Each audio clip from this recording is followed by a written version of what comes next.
Bonjour et bienvenue dans ce nouveau tutoriel consacré à l'installation de SSH et Apache sur une machine Debian. Alors les prérequis, ça va être d'avoir une VM VirtualBox Debian, un accès root et un accès à un compte utilisateur, que ce soit user ou un autre, et une connexion internet. En ce qui concerne les étapes, on va devoir accéder à la VM en route, installer OpenSSH client, serveur et Apache, configurer la redirection de port sur VirtualBox. Et une fois que tout ça se sera fait, on pourra accéder en SSH depuis le terminal sur le compte utilisateur et accéder au serveur web depuis la machine locale. Voilà, donc on va revenir sur la machine Debian. Alors, donc on est sur la machine Debian, on se connecte en route. Voilà.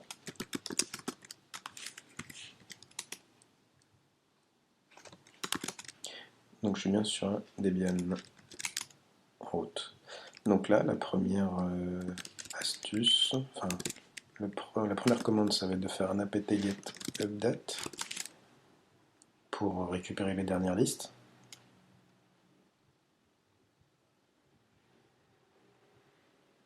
Donc ça va faire en route ou avec un utilisateur sudo.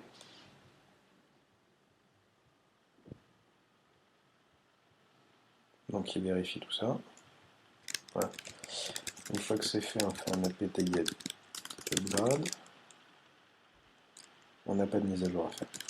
On peut donc procéder à l'installation d'OpenSSH client serveur. Donc apt-get install OpenSSH client OpenSSH serveur. Donc il nous demande si on veut ajouter 15 mégas à l'espace de disque, enfin les paquets qu'il a besoin de télécharger et installer, on dit oui. Et après, donc il va télécharger les packages, il va les installer. La chose particulière aussi, c'est qu'on ne peut pas accéder dans la configuration actuelle au SSH depuis l'utilisateur root. C'est pour ça qu'on a besoin d'un autre utilisateur en fait. Je parle justement d'un compte utilisateur pour accéder à la machine root. La machine SSH, pardon.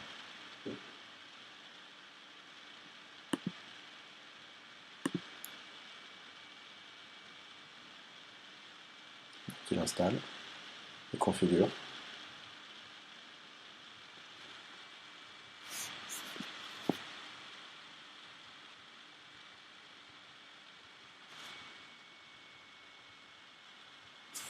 Ok, il a fini. Si je veux vérifier si le serveur tourne, je fais un etc.bssh status. Il listen bien sur le port 22.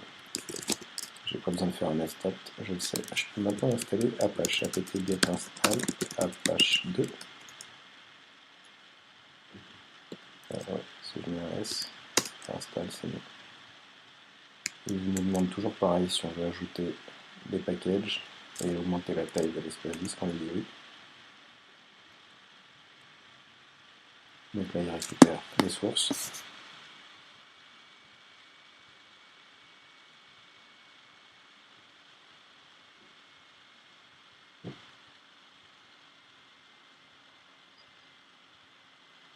Donc ça installe, ça met un peu de temps.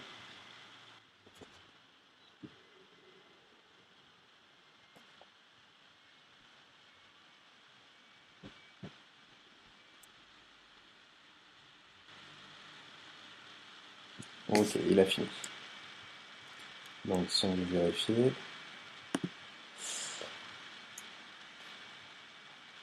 on peut faire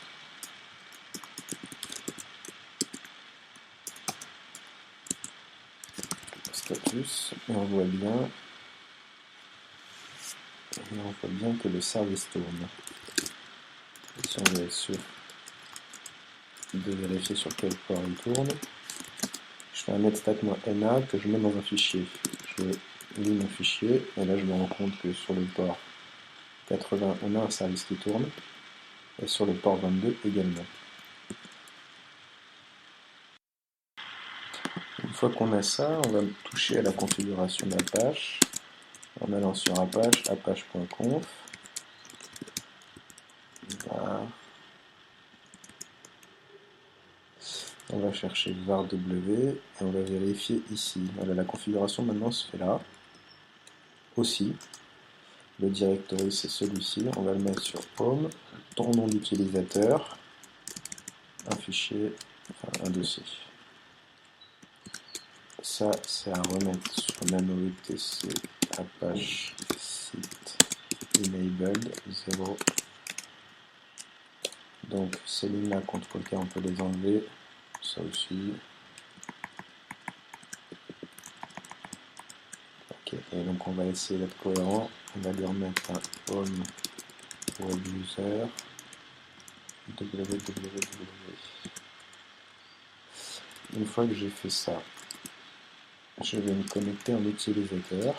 Donc mon web user.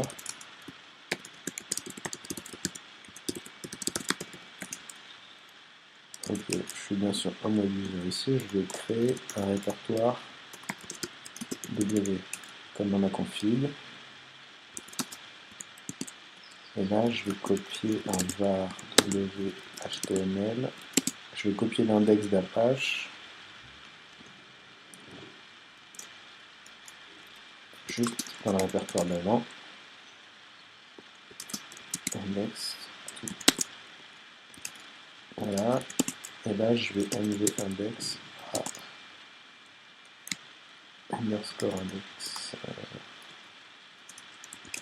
Voilà. Une fois que j'ai fait ça, je peux me reconnecter en route. Et je vais redémarrer Apache. Tc.b Apache start.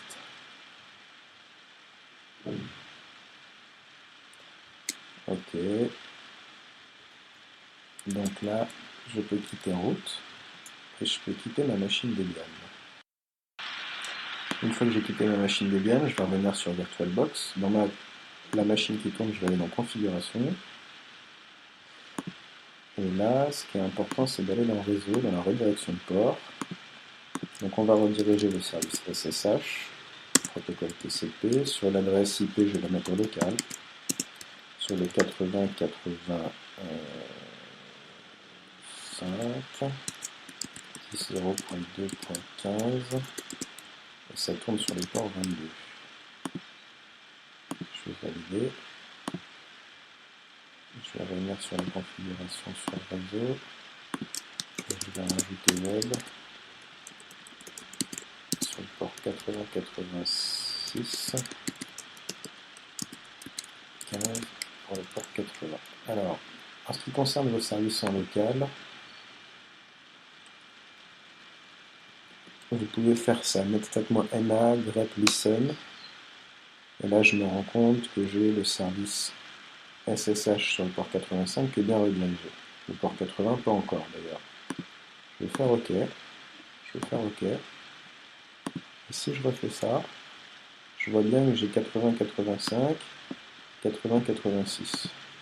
Donc là, si je fais un SSH, mon nom d'utilisateur, qui n'est pas route, arrobase, l'adresse IP de la machine, moins P, le port, 80-85 pour le service SSH, je fais entrer. Et j'ai un problème puisque j'ai déjà fait des choses.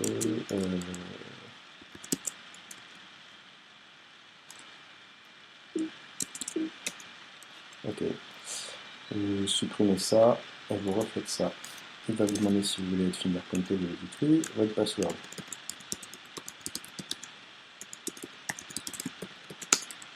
Ok. Je suis bien connecté en SSH sur la machine. Si je fais un pwd, je suis bien là-dessus. Et si je fais un email-a, je suis bien sur un Linux. Donc ça c'est bien. Je peux fermer VirtualBox et maintenant donc j'ai accès à ma Debian depuis cette machine-là. Si je vais sur cdw, je regarde ce qu'il y a dans la conf. Je n'ai plus qu'à lancer mon serveur web qui doit être dirigé sur 8086. Voilà, je suis bien sur l'index, sur la page 80-86. J'ai bien mon index. Et si je fais un index HTML head,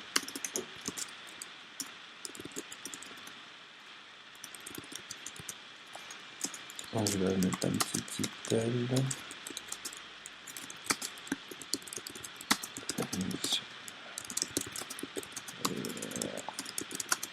Web. Title.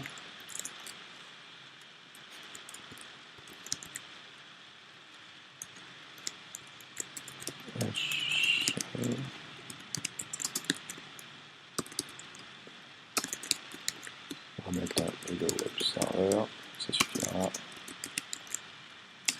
Je fais un body, je fais mon HTML et normalement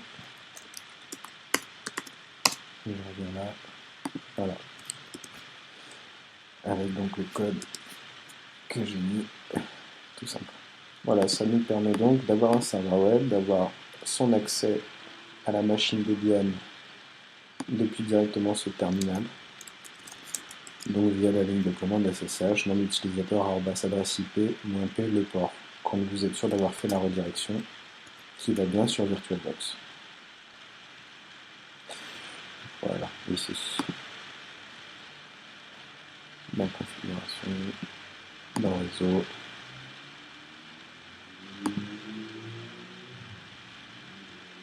Et la redirection de port, ici. Voilà, donc maintenant vous pouvez rediriger des ports sur votre machine Debian, enfin sur votre virtual machine, et y accéder directement comme ça, ce qui est bien plus simple et bien plus léger. Ça permet en fait d'une part de redémarrer des machines en fait d'une autre façon, à savoir, donc là si je y accède, ça ne marche plus, c'est normal, la machine elle est éteinte. Ici, ce qui est intéressant sur la version de Debian 5.0.14, la dernière, c'est que vous pouvez faire un démarrage sans affichage. Ce qui réduit encore un petit peu l'allocation de mémoire sur votre système, etc. Et donc du coup, ça allège toujours un minimum votre process. Comment vous pouvez vérifier qu'elle est démarrée? Déjà sur VirtualBox, vous avez une petite fenêtre qui vous permet de voir où ça en est. Pas mal.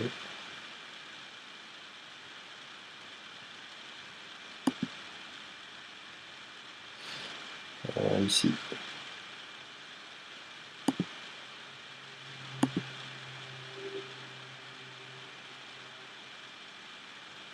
Donc ça met un certain temps et au final vous pouvez récupérer votre accès dès que vous avez accès au serveur web, dès qu'il a démarré, dès qu'il est en possession de login. Donc là mon ordi rame pas mal parce que plein de trucs qui tournent, mais grosso modo.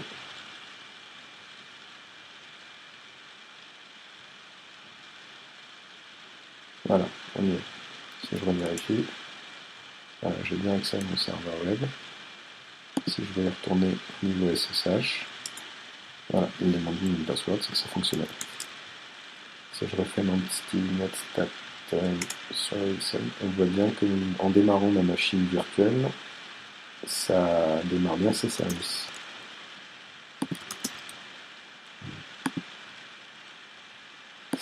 Voilà, donc vous savez maintenant gérer tout ça. Donc on a bien accédé à la VM en route, installé OpenSSH client, serveur et Apache, on a configuré la redirection de port sur VirtualBox. On peut donc maintenant accéder à SSH avec un compte utilisateur et pas route, parce que c'est bloqué de base, et on peut donc accéder à notre machine locale dans notre réseau. Voilà. Pour la suite, ce sera un prochain tutoriel sur l'amélioration, l'utilisation d'un framework web pour faire un site web un peu plus.